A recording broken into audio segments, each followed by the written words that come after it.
I didn't account for the emotional toll that the things I did during war would take.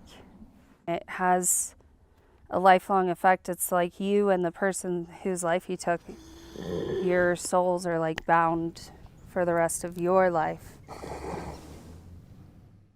As an individual, I have to make peace with that. I guess that's why I'm seeking redemption all the time. It's trying to make right the wrongs that I did.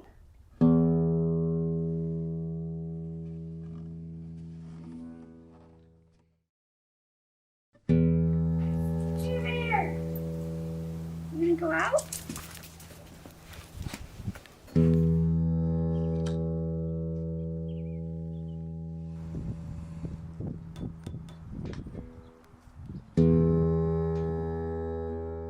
I was nonverbal until I was 4, and I would just bite kids or people or anyone that came near me. And so I think that from the very early stages of not being cared for properly or nurtured, and then being put into a foster home that where the foster parents were child predators, I don't think I ever really learned how to actually connect and feel safe with people. And I think the only things that I actually connected with and felt safe with were horses. They never hurt me intentionally. I've had other horses that'll come at you, charge you, bite you, kick you to get you away as like a protection mechanism. And I did that too until I could talk.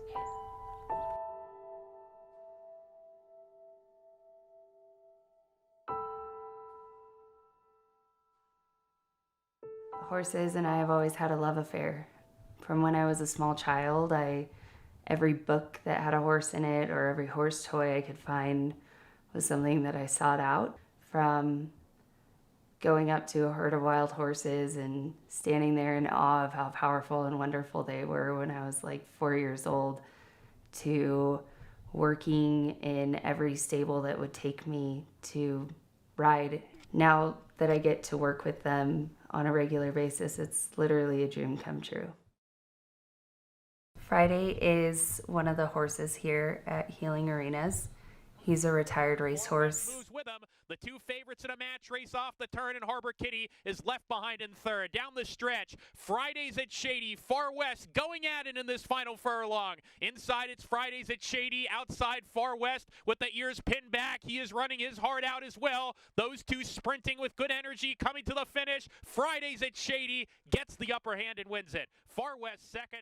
He's what's known as a war horse because he raced for 5 years, which is not normal in the racing industry, and his body really shows the wear and tear on it. Horses often dissociate when they are feeling scared or trauma and they have a job to do. I've done the same thing. For the Marine Corps intelligence mission, I worked for a drone targeting cell. So basically I translated Arabic and Pashto all day long and then helped to build target packages that we thought would influence the battle space. About a month into my deployment, we had a breach on the British side of the base. The Taliban basically walked up and used bolt cutters and cut their way in.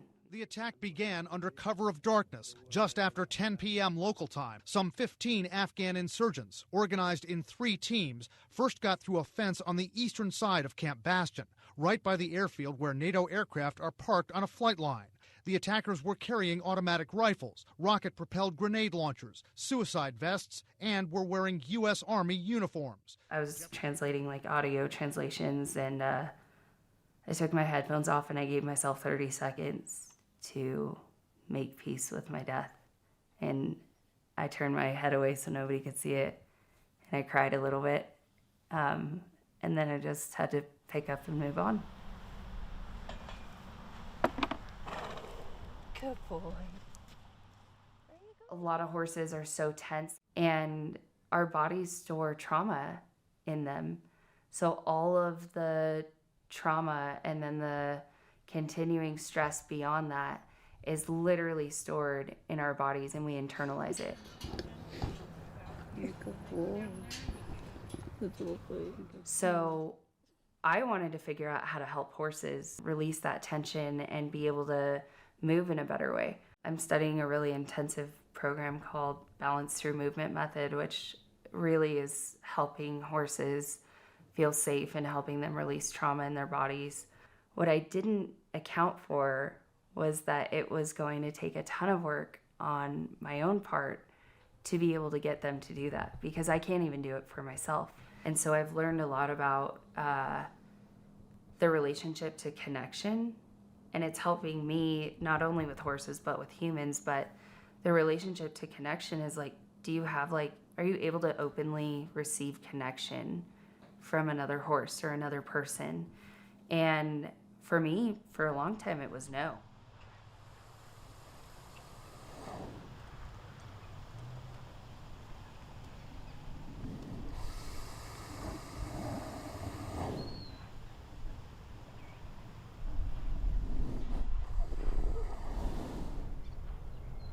Now I'm seeing that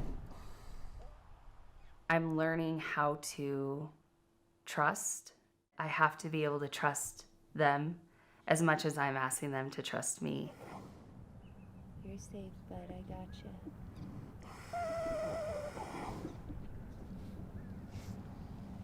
you. You're safe.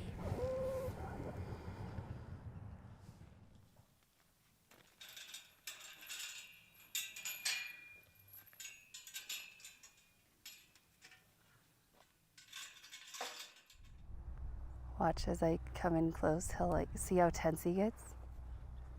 Easy, buddy. I just learned that humans mean pain. He has the same exact thing. If I let someone in this space, then they're gonna hurt me. If I get close to him, if he lets me in close to him, I'm gonna hurt him more.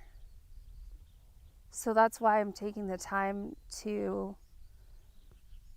give him the space that he needs to trust me. The lack of trust is fear, and then any aggression is pain. Like the people that I targeted in Afghanistan, I can't imagine the pain that they must have gone through to make them that way.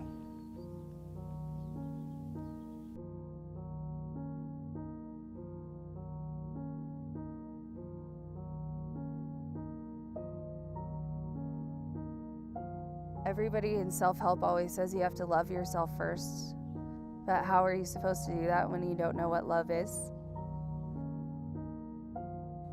And I think that's the core of what horses have taught me, is they've taught me love. It's like they're speaking to my soul in a way. And these horses have honor, and they're strong, and they're willing to carry that for you, and they're willing to push through.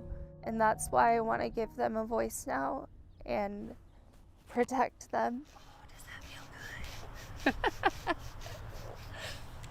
Yeah? Is that a good spot? Yeah? Oh, too much, too much. I'm listening. You're a good guy. And you're trying. That's all you need to do. Huh?